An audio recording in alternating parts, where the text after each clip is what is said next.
H held his hands above his head, ready for an instantaneous attack, the wolf pack lolloping across the steep descent on the stricken doe. But Neville and Ward were nowhere to be seen. Was there CCTV over the entrance that discouraged their immediate assault? None that H could detect. The Tesla, smouldering towards an inert state, provided just enough light for H to be sure the lads were not this side of the pub. He listened carefully for any movement at the back of the pub, but heard nothing but the distant howl of a dog. He creeped towards the corner and attempted one more appeal to reason. Listen, lads, it's 2020. The whole foreigners took our women thing, travellers burning down buffers pubs. It's all so 1990, no? Is it not time we all copped onto ourselves here? H kept himself on his toes, because there was every chance his calm, reasonable, civilized appeal would be met with a violent response because, let's face it, these guys were not exactly prime examples of the enlightened man. But all that returned was the howl of a dog tethered somewhere beyond the woods. All that, the smell.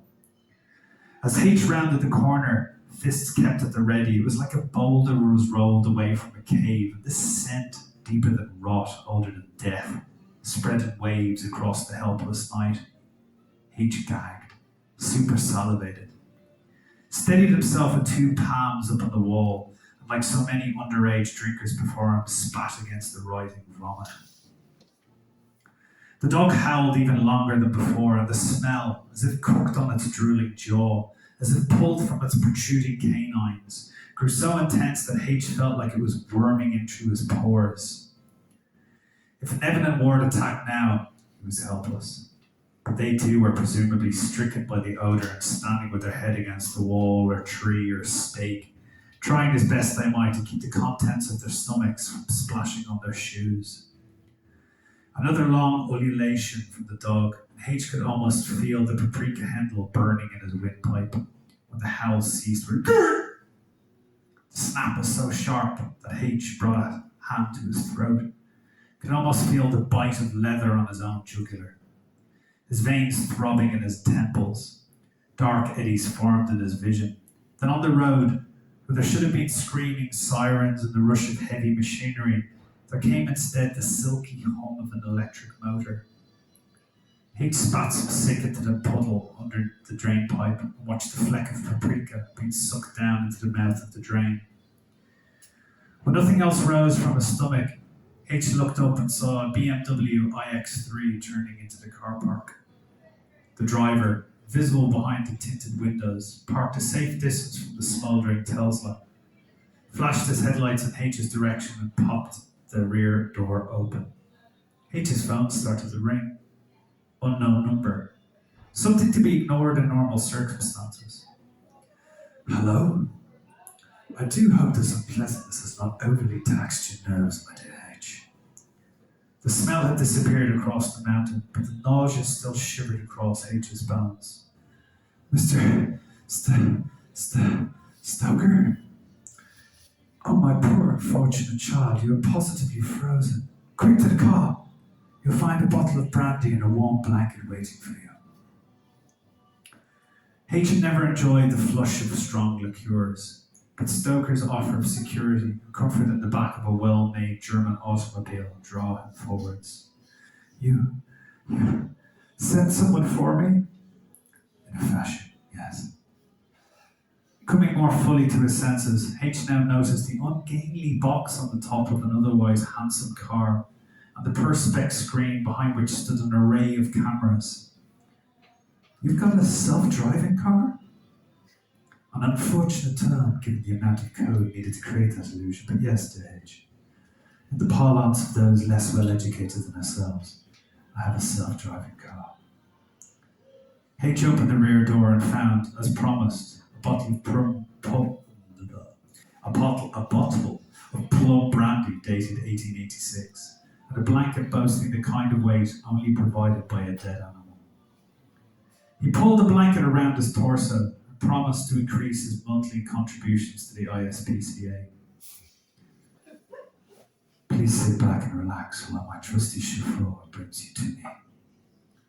H took a shot of brandy, and only the heavy clunk of the central locking stopped his descent into sleep. Then, as the IX-3 moved silently forwards, H became vaguely aware of the landlord, emerging from the dead man's entrance, gesticulating towards the heavens, crossing himself 2, 3, 4 times. The IX-3's noise cancellation technology mercifully saved H from anything that was said.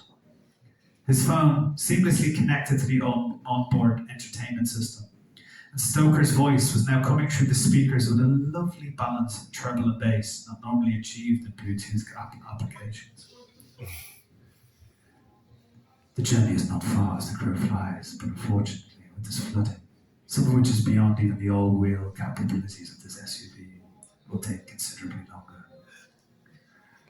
Snug under his blanket of leopard, polar bear, wolf, with plum brandy coursing through his veins, this news was not unwelcome. While you relax, may I recommend the voice of Sir David Attenborough. His recent documentary, Dynasties, is perhaps his finest work. While one recovers from a wearying interaction with the lower orders, there's perhaps nothing more soothing than a night of the realm, expounding upon the simple rules that govern us all. Blue Planet would have been H's personal choice. He wasn't going to argue because his eyes were already closing, and whether Sir David was waxing lyrical about blue whales or lion clubs was neither here nor there if you intended to sleep through it all. Sweet slumbers, my dear. Thank you, sighed H, sinking deeper into the animal pelt. The coal went dead. They turned left off the main road, and even with his eyes half closed, H could feel the vegetation thicken above his head, the special damp of a country lane whose potholes are never truly dry, not even in the height of summer, and here, in the midst of winter, overflow and intermingle, hiding traps under a uniform surface. But the computer didn't even hesitate. Was it adjusting the suspension in real time? Was this some next generation algorithm that stored the particular characteristics of each road and overlaid that information onto its GPS for future use? The speedometer read 65, and H was yet to feel a bump. It was either using some automation in the suspension, or the council had done extensive resurfacing on the road. H knew what was more probable. Geography and time, the destiny of man. H settled back to enjoy the sensation of technology soothing over the incompetence of Ireland's ruling class. On the high-res screen in the headrest, Sir David was commentating on some elephants bathing in a watering hole. The wildebeests drank on either side, no risk from the crocodiles, who'd ripped the head off a gazelle earlier in the programme and were now sunning themselves on the banks. The music in the background was Paul Simon-esque, some obscure Simon Alburn collaboration. And Sir David was using his wispy voice, while the picture showed a mammy elephant nosing the baby elephant into the water. The little scamp, unsure of his new environment, tried to make a run for it, but was caught by his mum and hooked back into the pool. Another attempted escape, another interception. Sir David, using a school teacher tone. Then finally, with everyone at home gooing and guying and snuggling into their own little brood of rugrats on the couch, the baby elephant realized the hosing potential of its trunk and began squirting its mother with glee.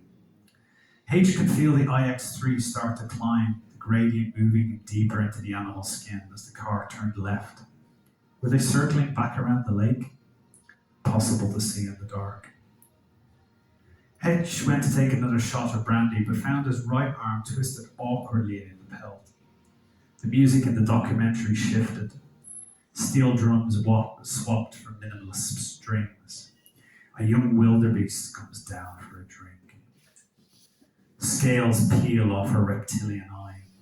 The crocodile, all claws and armor, something that should have went extinct with the dinosaurs, slips silently into the water. The wildebeest's ear twitches. The croc floats past exactly like a piece of driftwood. Stop!